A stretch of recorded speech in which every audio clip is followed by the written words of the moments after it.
Good morning. Today's book is Wangari's Trees of Peace, a true story from Africa by Jeanette Winter.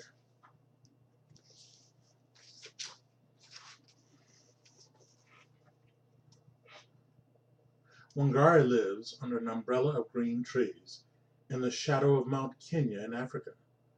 She watches the birds in the forest where she and her mother go to gather firewood for cooking.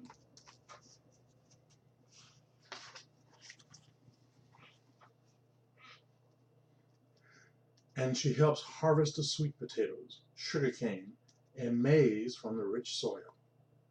Wangari shines in school, and when she grows tall like the trees in the forest, she wins a scholarship to study in America.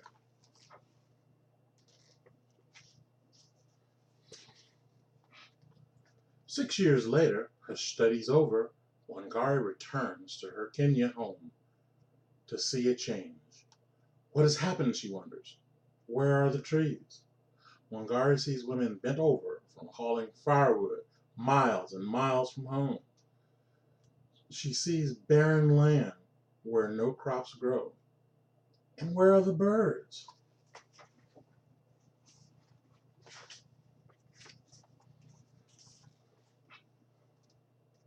Thousands of trees have been cut down to make room for buildings, but no one planted new trees to take their place. Will all of Kenya become a desert, she wonders, as her tears fall. Wangari thinks about the barren land. I can begin to replace some of the lost trees. Here in my own backyard, one tree at a time. She starts by planting 9 seedlings.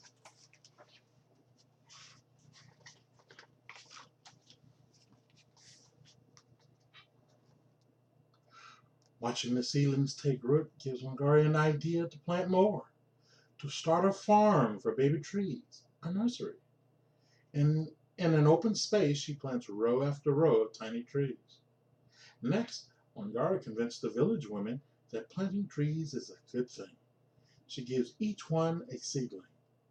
Our lives will be better when we have trees again. You'll see, we're planting the seeds of hope.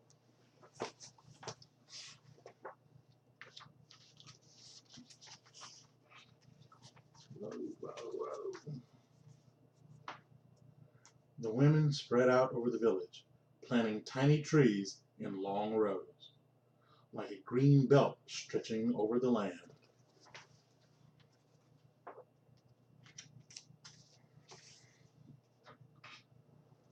The government men laughed. Women can't do this, they said. It takes trained foresters to plant trees.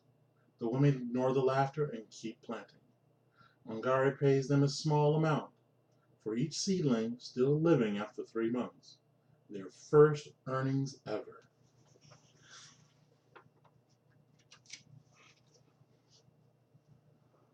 Word travels like the wind rustling through leaves about the green returning to Wangari's village. Some other women in other villages and towns and cities in Kenya are planting long rows of seedlings too.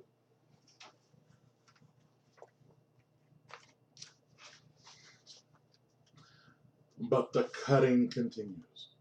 Wangari stands tall as an oak to protect the old trees still remaining. We need a park more than we need an office tower.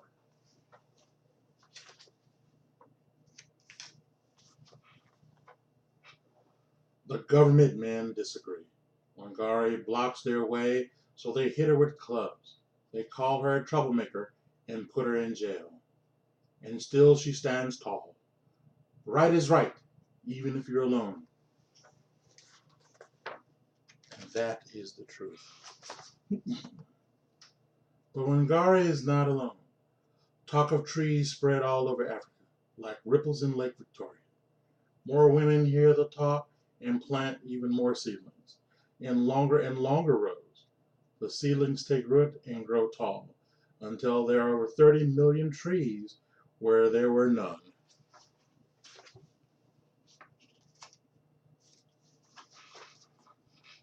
The umbrella of green in Kenya returns. Women walk tall, their backs straight, for now they can gather firewood closer to home.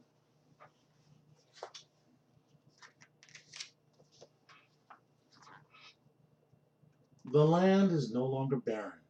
Sweet potatoes, sugarcane, and maize grow again in the rich red earth.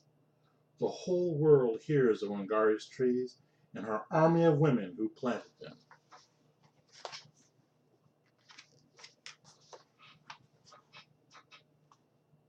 And if you were to climb to the very top of Mount Kenya today, you would see millions of trees growing below you, and the green Wangari brought back to Africa. The end. Thank you for listening.